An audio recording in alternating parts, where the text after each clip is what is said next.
تاسو څه نوم دی؟ زما نوم عزت الله دی. د کوم ځای؟ او د دې ګوړه خټک کې پاتې کېږو. او دا څه واقع شوې ده؟ دا داسې واقع شوې ده چې دا رور مې دی، موږ بل کور په کرایي نیولی.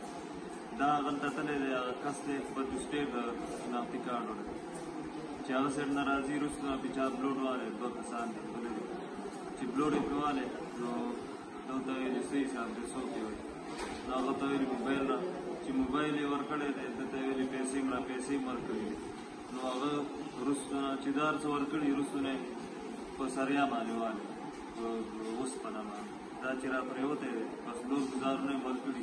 بیا ورته یو ویلي دي چې ویې وله، د کابل بیا یې ویلي دي چې نه پوله یې مه، دله زه علاج کوم. سر ته یې وله سریا نیولي، 15 شپږ ګزارونه یې په سر ورکړي دي. دا شونډه یې وله مکمل شلولې ده. او دې نه څه یوړه؟ دې نه یو موبایل سره د 2 سیمونو او 15,000 روپۍ دا جیب کې. او تاسو د باجوړ یې؟ ځاني د باجوړ. ته ډي پي او صاحب نه او واکدارو نه څه مطالبه کول غواړې؟ دا مطالبه کوم چې دغه علاقه کې غله ډېر شوي دي. اوس پرون هم یو کیس شوی دی، دلته نن بیا هم راغی، نو چې د دی مخه ونیسي. دا مطالبه ده.